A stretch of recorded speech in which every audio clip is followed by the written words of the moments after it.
Sveiki, sveiki, sveiki, tiek daug žmonių ir galvojau, čia vaikščiai, nuo ko čia pradėti. Tada susipažinau su Monika, mūsų padėjėja.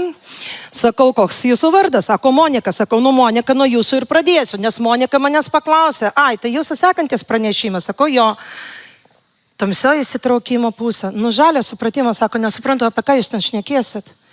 Apie ką ten galima? Sako, kažkokia mistika. Ir aš dabar žiūriu, čia tiek daug liaudės.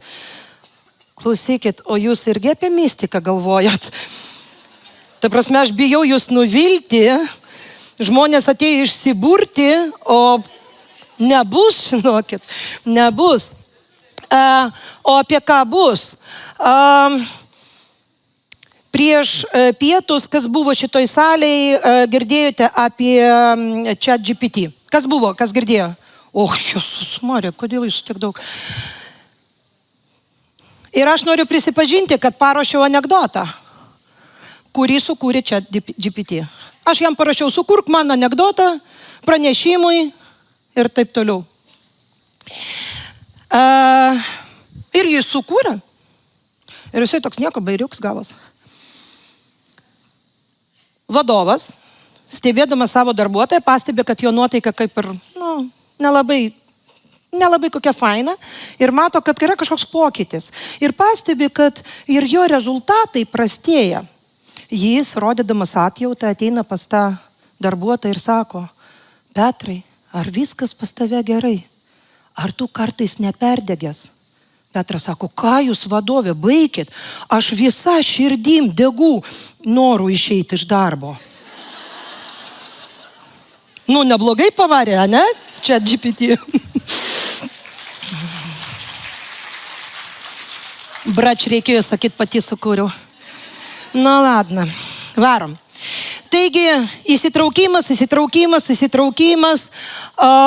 motivated at work. Apie ką čia? Čia vėl ne kaip pakelti ūpą, kaip tą įsitraukimą pakelti, kaip čia visus įtraukti. Ir iš tikrųjų, jeigu mes kalbame apie tai, kas yra įsitraukimas, ne jokia nepaslaptis, ne? Ten žodis energija be jokios abejonės bus. Ten bus tas mūsų noras dalyvauti tame, kas vyksta. Ir apie įsitraukimą Jėzus Marija, kur tik taip pažiūrėsi, prasideda tekstai, straipsniai, kažkokios statistikos, tyrimai, ta prasme, dabar nežinoti, kaip įtraukti žmonės į darbą, gali tik tai tingusis, kuris neįlindo į ChatGPT ir neparašė, kaip man Petrą įtraukti į darbą. Chatas aprašys viską tiksliai. Bet kai mes kalbame apie įsitraukimą, mes dažniausiai vis tiek savo galvoje turime idėją, kad mums lygtais norisi turėti svajonių darbuotoją. O galit pasakyti svajonių darbuotojui, koks jis panašus? Košmaras. Taip, mes norim tokių, jie varo, daro, geba, nori. Žinot, kaip vadovai, aš sakau visą laiką, kad būti vadovu yra labai paprasta, jeigu netrukdytų pavaldiniai. Bet jie ateina ir sugadina reikalą. Aš čia sugalvojau genialią mintį, aš jau žinau, ką aš varysiu, kaip darysiu, ryte stoviu po dušu, galvoju, va čia tai bus, ateini, visai ne tas. Ir mes lygtais norim, kad žmonės mums nekainuotų nieko. Aš turiu omeny mano resursų, jie niekaip nekainuotų. Aš lygtais noriu, kad jie savarankiškai suprastų, kaip čia svarbu pas mus dirbti, kaip svarbu įsitraukti. Ir mes norime, kad, ir netgi propaguojame, kad darboholizmas yra, šitas darboholikas, geras darbuotojas. Kiek nepaprašai, visada viršvalandžius dirba. Geras darbuotojas. Bet ar tikrai? Galbūt. Bet žinot, kaip aš sakau, kad gyvenime viskas turi savo kainą. Viskas turi savo kainą. Tai, kad jūs sėdi čia, jūs irgi kažką už tai mokate, kažkokią savo kainą.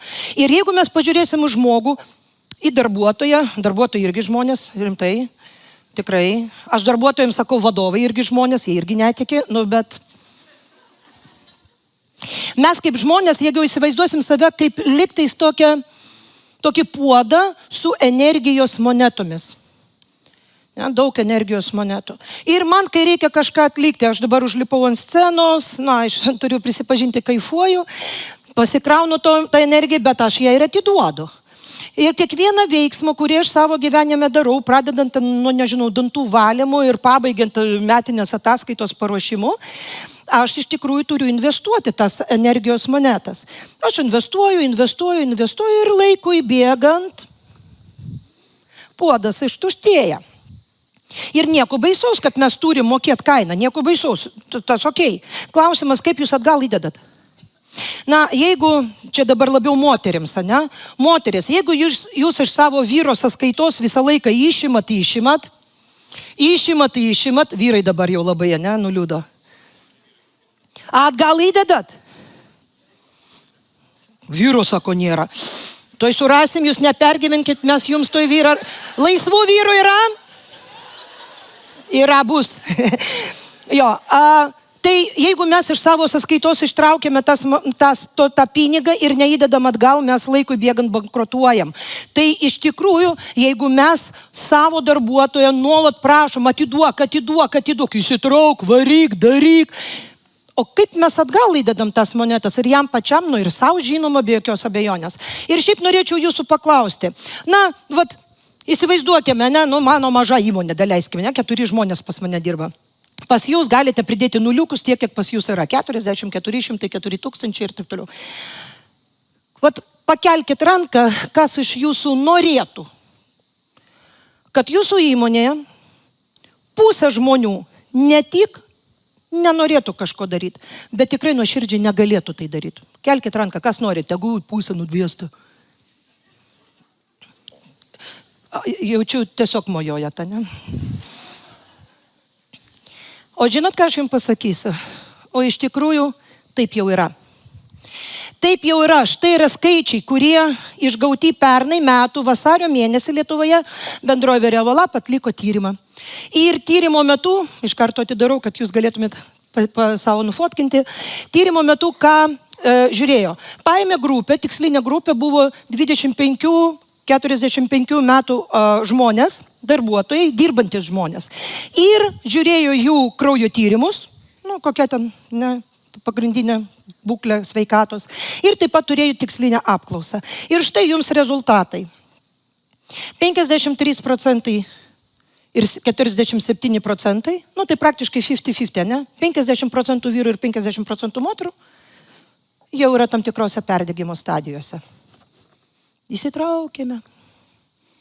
Varykime, motyvuokime. Žiūrėk, dabar panaikinau motivated at work, ne, ką tik palaidojau. Žinoma, ne. Mes žinome, turime kurti įsitraukimą, mes turime kurti tą aplinką, kur yra faina, smagu dirbti ir norisi dirbti, tačiau mes turime žinoti, kad viskas turi savo kainą. Tai kokiagi kita įsitraukimo pusė, kai žaidėm ir prisižaidėm. Tikriausia viską pasakantis paveiksliukas. Ir taip, perdegimas, girdžiu, jau publika tikrai žino ir daug kas sako, užkniso vėl apie tą perdegimą kalbą. Deja, tai tapo mūsų realijom ir šitos realijos yra labai liūdnos. Čia pristatant mane sakė, mes nenorim jūsų išgazdinti. Aš noriu jūs išgazdinti. Aš turiu tokį tikslą. Aš noriu, kad jūs išsigastumėte. Aš noriu, kad jūs išeitumėte su tokia mintim viešpat brangus, tai ką dabar daryti ir kažką padarytumėt. Tai prieš mums kalbant apie perdegimą, iš tikrųjų, aš labai norėčiau su jumis panagrinėti apibrėžimą. Žinot kodėl? Netgi dirbdamas su gydytojais, mes išsiaiškinam, kad nėra akivaizdu, kas yra perdegimas. Pirmą kartą mūsų komandoje, Grand Partners komandoje, pristatinėdama perdegimą, pristačiau, papasakojau ir viena iš kolegių man sako, tu žinai ką, Irina, aš supratau, kad aš perdegiau. Sakau, iš ko tu tą padarei išvadą? Supranti, sako, aš šeštadienį, sekmadienį mes su vyru tapietus klijavom. Tai šiandien pirmadienis perdegiau. Brangioji, tu pavargai. Bet neperdegiai. Ne apie tai. Tai, ką aš jums atiduosiu, tai yra TLK 11 versija arba pagal pasaulinės sveikatos organizacijos apibrėžimas. Tai yra svarbu. Perdegimas yra sindromas. Sindromas, ne liga. Ne liga. Perdegimas yra sindromas sukeltas lėtinio streso darbo vietoje, mums tai yra svarbu, kuris nebuvo sėkmingai suvaldytas. Visa skaidrė bus apibrėžimas, tai neskubėkit fotkint. Duosiu ženklą. Jam būdingi 3 požymiai. Ne? Yra 3 požymiai. Energijos išeikvojimo ar išsekimo jausmas, pirmas. Varnelę saudėkit, garsiai nesakykit. Antras dalykas, padidėjęs psichinis atstumas nuo darbo. Aš tai 2 žodžius pasakysiu, apie ką čia yra kalba. Ir trečias yra neefektyvumo jausmas ir pasiekimų stoka. Taip pat dar vienas yra sakinys, dabar tie, kas fotkina. Dabar. Perdegimas konkrečiai susijęs su reiškiniais profesinėme kontekste ir negali, neturi būti taikomi kitom sritim. Duosiu pavyzdį. Skaitom dažnai pranešimą, kokį nors arba straipsnį, netgi būna tokie, alia ekspertai, ir skaitau motinystės perdegimas. Pagal pasaulio sveikatos organizaciją mes negalime sakyti, kad mama yra perdegusi, nes ne ta savoka.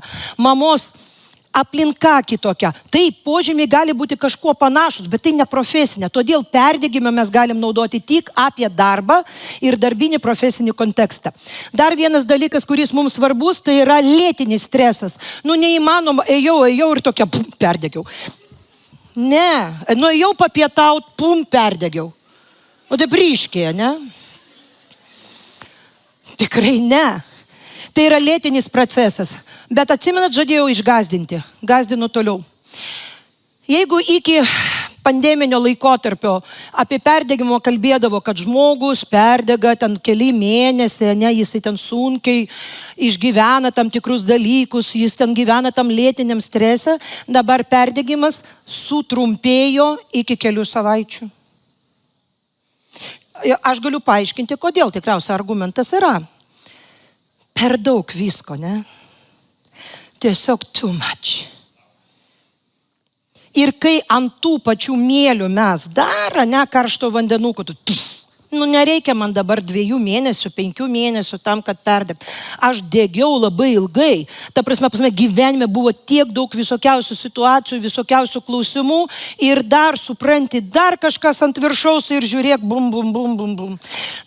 Mėgstamiausia dabar frazė kokia yra? Vienintelė konstanta yra pokyčiai. Pokyčiai. Pakelkit ranką, kas nori dar daugiau pokyčių. 2 žmonės. Atsikeliat, einat.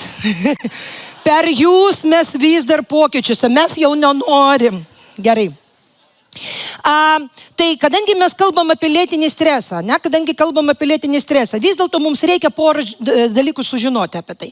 Tai stresas kaip perdegimo viena iš priežasčių. Šiandien mes neaptarsim tas daugybę tų priežasčių, dėl kurių galime perdegti, bet apie šitą reikia žinoti. Klausimas, kokias mintis kyla, kai jūs girdite žodį stresas?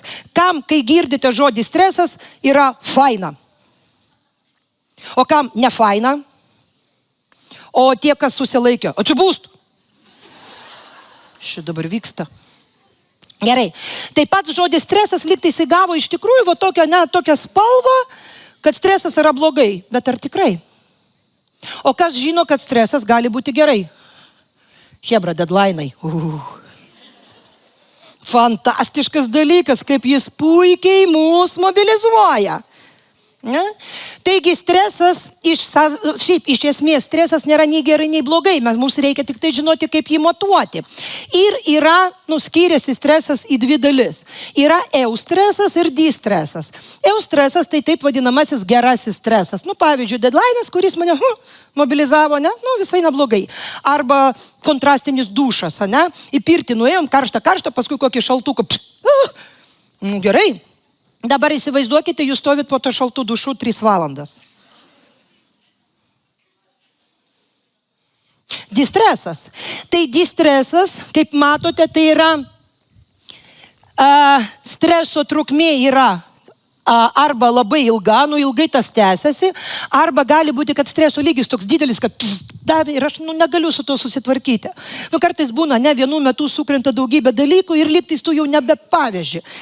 Tai kai mes kalbam apie stresą, stresas nėra blogai. Distresas yra blogai. Perdegimas tai yra apie distresą. Valdykime distresą.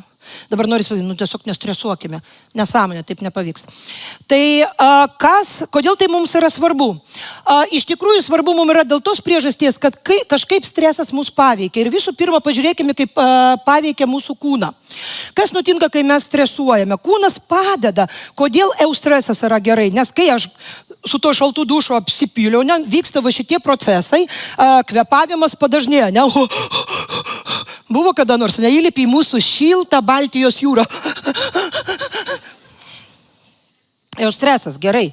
Ten, jeigu netupėsi 2 valandas, gal ir nieko. Padidėja cukraus kiekis kraujyje, dabar greitai prabėgu. Širdies plakimas padažnėja, tada pakyla kraujospūdis, tai aišku, nes reikia greičiau pravaryti visą tą kraujo per kūną. Ir svarbu, kad daugiau suteka kraujo į raumenis. Kiti organai, tokie kaip smegenys, gauna mažiau, mušk bėg, arba sustink, vaidink, kad numeriai, gal prašliauš. Ir dar svarbus mums aspektas yra padidėjęs skrandžio rūgšties gamyba. Tai žiūrėkit, nieko baisaus tame nėra, jeigu tai yra, kaip injekcija, ir viskas. Bet jeigu tai nuolat, jeigu visą laiką, jeigu kasdien, kas valandą, tai kenkia sveikatai, kartais net ir gyvybei. Ir apie jokius baisius skaičius nekalbėsiu dabar, kaip tas paveikia mūsų žmonės ir mūsų pačius. Paskaitykite. Jie yra atvirai ir laisvai prieinami. Gerai, tai ką daryti? Visų pirma, prevencija yra visada geriau negu pats gydymas. Mes taip nemokyti. Gerai, mes, mano karta, okei?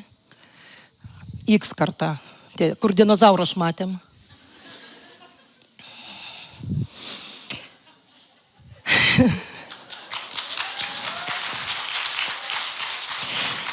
Mūsų mokė, čia X kartos yra ta hebra, kuri tika, kad eiti pas gydytoją reikia, kai tave išveža.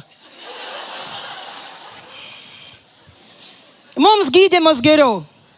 Jo, bet iš tikrųjų mes sakome, kad lygtais logika kalba apie tai, kad geriau preventuoti, geriau tiesiog nepatekti tenais, kai tu žinai, kad laukia yra šalta, netgi ir aš sugebu, net ten kepurę užsidėti. Bet kai tai liečia mūsų psichinę sveikatą, tą dvasinį buvimą, mes dažnai manom, kad čia net nėra svarbu. Maža to, pavojus yra tada, kai tu klausi žmonių, o kaip tu gyveni, ir aš taip pat, jo, ir man sunku, visiems sunku. Ir mes tai pradedam priimti, normalu. Kam dabar gyvent gerai, pakelkit ranką. Oi, nereikia, nekelkit, netikėsim nei ką. Gydyti perdegimą užtrunka metus. Patekti ten keletą savaičių. Rinkitės. Dabar ką mes galime padaryti organizacijose?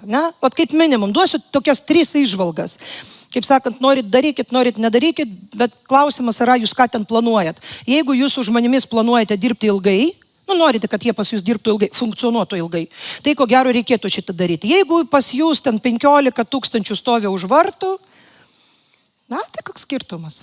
Dar pasigaminsim, Kągi gali padaryti organizacija? Visų pirma, ir tai yra svarbus klausimas, užtikrinkite darbuotojų poilsį darbo vietoje. Reikia išbraukti darbo vietoje. Užtikrinkite darbuotojų poilsį. Nuo darbo po darbo, ką? Jo, nors padarykite kažką, kad jie negautų žinutes po darbo valandų. Su prierašu gali atsakyti kitą dieną. Tai kokio tu siunti? Ir dar pamokykite tokius žmonės, kad yra atidėjimo, laiško siuntimo atidėjimo funkcija. Ir anksčiau, mano dinozaurų laikais, buvo madoj išsiųsti vadovui laišką kokią 12 nakties, kad tipo parodėt, aš dirbu. Ego ką? Dabar tai yra movitonas. Dabar tai yra blogas tonas, kai gauni žinutę ir tu matai, kad žmogus tau 23 valandą, tu galvoji, žinok, nors neprisiduotum. Ir taip pat užtikrinkite tą poilsį darbo vietoje. Man teko dirbti ir gyventi, kaip seniai jau kalbu, bet tais laikais, kada tu negalėdavai ilsėtis nuo žodžio visai. Tu tik pabaigi darbą ir toks, Iš nugaros, ką neturi ką veikti? Turiu.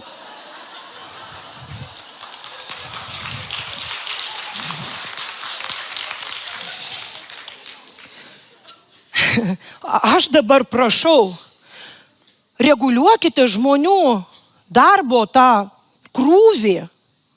Na ir vėl priklausomai nuo to, ką jūs norite su juo daryti, ne, ten, kiek jums jo gaila. Kas yra poilsis darbe? Poilsis darbe tai yra užtikrinti tas pertraukas. Daug kas sako, tai jie turi tas pertraukas. O ką jie veikia pertraukų metu? Rūko ir skrolina.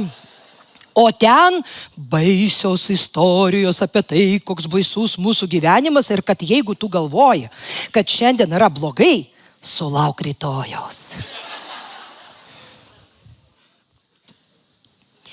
Darbuotojų poilsis, o kaip jį galima užtikrinti? Jūs dabar juoksitės. Tarybų sąjungos laikais būdavo tos mankštos. Eit, ne? Ir mums dabar atrodo juokinga. Gražinkit. Šitoj salėje sėdi žmogus, su kuriuo komanda kažkada dirbome. Tai gamykla, kuri gamina minkštuosius baldus. Dabar tas žmogus dirba jau kitoje įmonėje, bet toje įmonėje mes įvedėm tokią tvarką, kad moteriškės siuvėjos, kurios siūdavo, kas kažkiek laiko jos atsikeldavo ir darydavo pratimus. Ir iš pradžių būdavo, ką nepriklauso man už tai nieks nemoka. Paskui būdavo, pavyzdžiui, aš vedu mokymus, atsidaro durys, įsikiša taip galva, meistrė, mums jūsų laukti, ar mes pačios darom? Nu, pačios darykit. Gerai, ir jos ten darydavo, aš išmokau tą, kodėl ne? Ten galima ir kitokius pratimus daryti, nebūtinai fizinius, nors tai yra faina tempimo pratimai, bet taip pat mes galime kvėpavimo, nepasibuvimo, atsiribojimo ir taip toliau. Antras dalykas, ką galite padaryti, tai nusiraminti patys. Ne, čia yra blogas patarimas, kaip nusiraminti, ne? Bet mokytis to emocinio intelekto. Lavinti savo emocinį intelektą. Lavinti savo kritinį mąstymą. Galų gale tartis su savimi visų pirma. Ir ramus vadovas, ramus žmonės, ramus darbuotojai. Viskas yra labai paprasta. Kai viskas gerai, mums to vadovo ir nereikia. Jeigu jis ten trina smalas, jis netrukdo. Bet kai yra bėda, kai nutinka kažkas, o nutinka kasdien, nu ir tokius po 15 000 kartų, ne? Mes kaip maži vaikai, žinot kaip vaikas, jis bėga, mama rėkia, nebėg, nukrysi, jis vienodai šviečia. Čia bam, nukryto. Pirma, ką jis daro? Į mamą pažiūri. Tas pats ir darbuotojai. Kol viskas tvarkoj, tai jie tvarkoj. Kai bėda, iš karto į vadovą krink. Ir jeigu vadovas sako, o ko tu į mane žiūri, aš pats nežinau.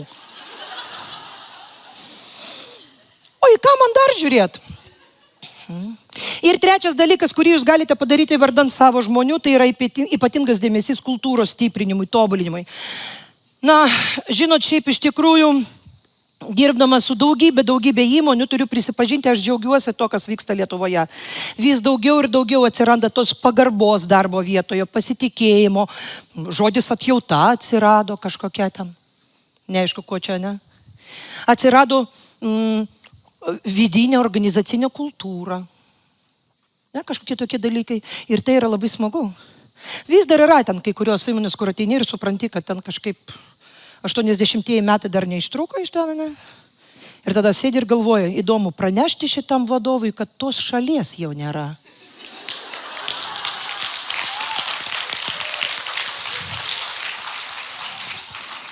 O gal tegu traukia jam ten iki pensijos.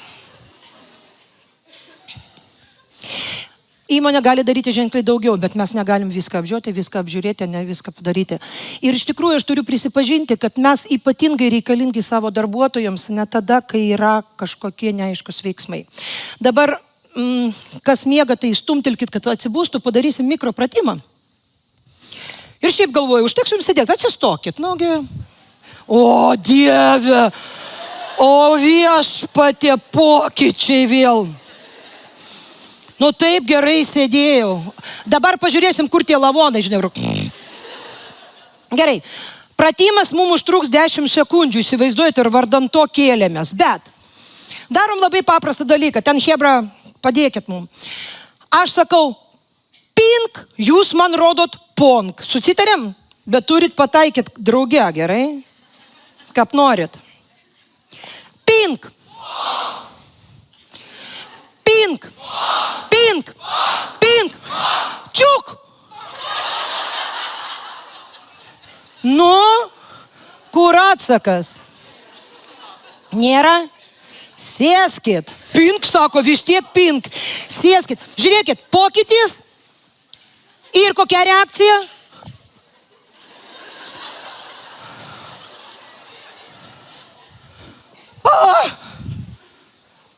Kiek čia jūsų ir aš nežinau, kiek talpina šitą salę. Bet negi nei vienam į galvą neatėjo, nu nežinau, mesti į mane ką nors. Įsivaizduojat, kas nutinka. Mikro pokytis ir visa įmonė sustingsta. Mūsų ypatingai reikia tada, kada yra negerai, kada yra neakivaizdu, kai yra pokytis. Pakelkit ranką, pas ką nėra pokyčių nors vieną kartą į dieną. Kur rankos? Tai kiek jūsų reikia jūsų žmonėm? Nuo ryto iki vakaro. O nuo vakaro iki ryto atsikabinkit nuo jų.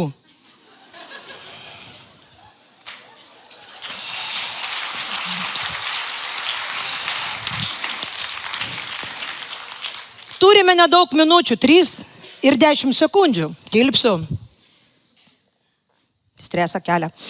Kaip pagelbėti savo? Žinoma, tai, ką gali padaryti organizacija. Mes turime apie tai ne tik kalbėti, mes turime tai integruoti. Faktas, mes turime tuo rūpintis. Ar vadovas turi kažką vardan manęs daryti? Duok Dieve sveikatos mano 3 vadovam, aš juos myliu, dievinu. Nu, aišku, turi daryti, ta prasme. Nu ir daro. Bet ar aš neturiu prisidėti, ar aš dabar tiesiog turiu sėdėti ir laukti, kada mano vadovai kažką vardan manęs padarys? Aš taip pat galiu prisidėti ir padėti. Ką aš galiu padaryti dėl savęs?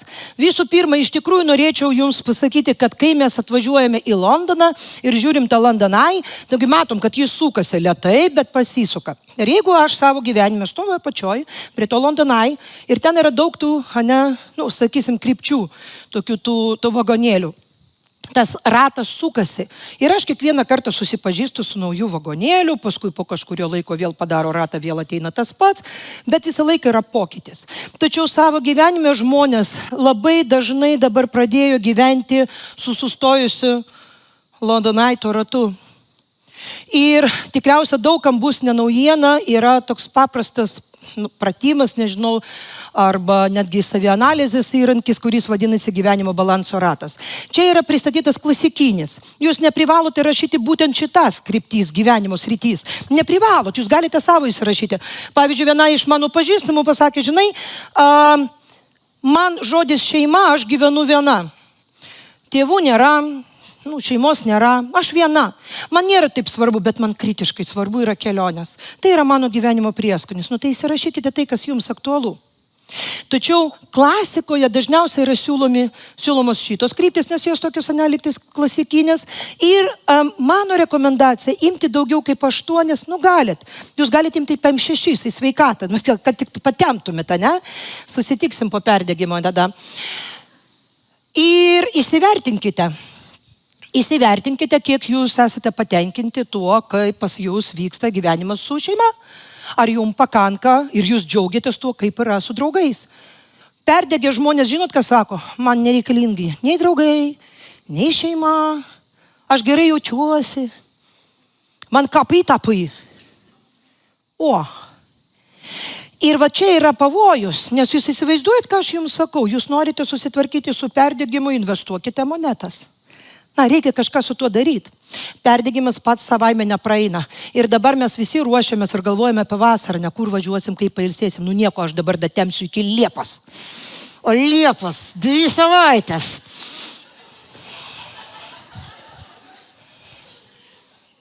Tik ne su perdegimu. Aš dar patyliu, kaip mes ilsimės, ne? Dabar žmonės irgi daug kas pasiėmė atostogas. Ilsisi. Daržuose.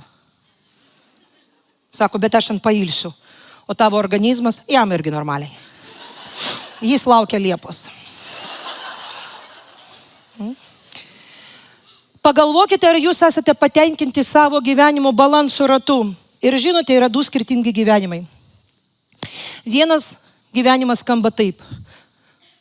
Aš dirbu tam, kad gyventi. Antras gyvenimas.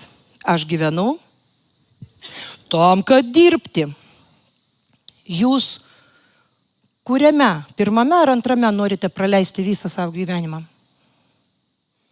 Rinkitės. Ir aš dažnai sakau, kad darbas yra viena iš 8 kaip minimum gyvenimų sričių. Tu suprantat? Viena. Nesvarbiausia. Aš kažkada per mokymus tai pasakiau, tokia tyla ir vienas dalyvis sako, Irina, o jūs suderinote šitą frazę su generaliniu.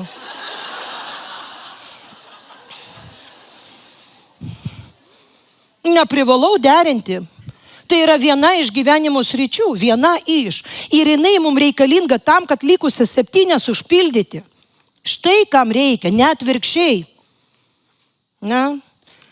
Pasakyk savo komandai, kad šeštadienį dirbs. Gerai, aš paklausiu jų, ką čia klaust. Nu, gal jie turi savo reikalų. Kokie reikalai šeštadienį? Taigi darbo pilna. Aš neprašau, aš atsakinėju. Ko gero, visa tai būtų gerai, bet ką dar mes galim padaryti vardan savęs? Na, visų pirma, tikrai susitvarkykite su laiku. Ir aš ne apie laiko valdymą, bet Viešpats brangus. Tai yra jūsų gyvenimas, jūsų tik tak. Jūs, gal teko jums girdėti apie Elizabeth Kubler-Ross, kuri parašė 5 gedėjimo stadijas. Nu, ten daug kur nevaikšto šitas dalykas, ten atmetimas, ten neigimas, pyktis ir taip toliau. Ir jinai, išlydėdama žmonės anapilin, su daugybė jų kalbėjo. Ir jinai pasakė, žinot, nei vienas nepasakė, kai klausiau, ko tu gailiesi, viršvalandžių mažokai. Visi jie gailėjosi, kad jie nebuvo su savo šeima. Tai jūs įdarbinkite savo gyvenimą, supraskite. Jūs grįžtate namo ir savo vaikui sakot, klausyk, pasitrauk, nematai, mama dirba. Ne, netrukdyk gyventi, tai tu negyveni. Prisiminkite, vardan ko jūs darote tą darbą ir nepamirškite tai. Žinoma, darbo vietoje jūs galite daryti visokius tempimo pratimus, kvepavimo pratimus. Galų gale praktikuokite meditaciją, tarkitės tarpusavę, davai padarom 5 minutės tylos, kur mes tiesiog 1 minutės tyla, kai mes tiesiog pabūsime, paklausysime garsų. Ir paskutinė skaidrė. Aš tiesiog noriu pasakyti, kad pavojinga ir netgi neįmanoma bėgti maratoną sprinto greičiu. Saugokite save, rūpinkite savimi, o mes žinom, kaip tai padaryti, kvieskite mus.